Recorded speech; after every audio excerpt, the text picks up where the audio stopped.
इसी बीच एक बड़ी खबर आ रही है। इस वक्त की बड़ी खबर आपको बताने जा रहे हैं, जो कि हिमाचल प्रदेश से सामने आ रही है। हिमाचल प्रदेश नगर निगम चुनावों से जुड़ी हुई इस वक्त की बड़ी खबर आपकी टेलीविजन स्क्रीन पर, जहां पर भारतीय जनता पार्टी ने 24 बागी नेताओं को निलंबित कर दिया है। प्राथमिक सदस्यता नेताओं की निलंबित की गई है। आपको बता दें कि 7 अप्रैल को हिमाचल प्रदेश में नगर निगम चुनाव होने हैं और इस मौके पर सभी प्रत्याशियों का भी नामांकन जब भरा गया था, उसके बाद जो बागी नेता हैं, बागी प्रत्याशी, उनको भारतीय जनता पार्टी के प्रदेश अध्यक्ष सुरेश कश्यप की तरफ से निलंबित किया गया, उन पर कार्रवाई की गई। इस वक्त की बड़ी खबर आपको बता रहे हैं, जहां पर प्राथमिक सदस्यता को निलंबित कर दिया गया है। तो 7 अप्रैल को नगर निगम चुनाव होने हैं और इसी को लेकर बीजेपी की तरफ से कार्रवाई की गई है। आपको बता दें कि 4 नगर निगमों में इस बार पार्टी सिंबल पर चुनाव होंगे।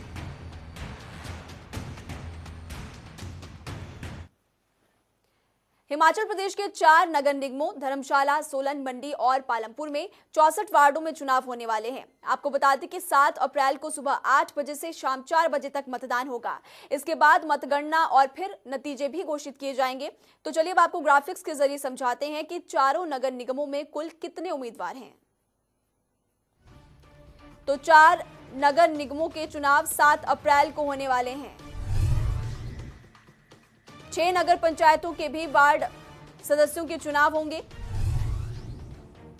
3 ब्लॉकों के प्रधान पदों के लिए भी 7 अप्रैल को चुनाव होने वाले हैं।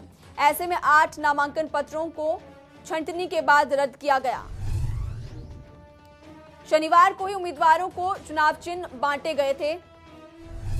आपको यह भी बता दें कि धर्मशाला नगर निगम में 17 वार्डों में 80 उम्मीदवार मैदान में हैं। पालमपुर की अगर बात की जाए तो 15 वार्डों में 64 प्रत्याशी मैदान में हैं। मंडी जिले की अगर बात की जाए तो 15 वार्डों में 89 प्रत्याशी चुनाव लड़ेंगे और इसी के साथ साथ आपको यह भी बता दें कि सोलन जिले में 17 वार्डों में 60 प्रत्याशी चुनाव लड़ेंगे। तो एमसी चुनाव के लिए 7 अप्रैल को मतदान होगा। म्यूनिसिपल कॉर्पोरेशन के चुनावों के लिए और 3 ब्लॉक के प्रधान पदों के लिए भी मतदान होना है। तो मतगणना के बाद उसी दिन नतीजे भी घोषित किए जाएंगे।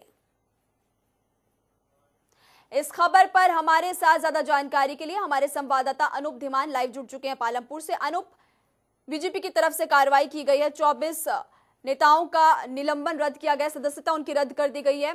ग्राउंड जीरो पर बीजेपी और कांग्रेस की तरफ से क्या कुछ तैयारियां की जा रही है नगर निगम के चुनावों को लेकर?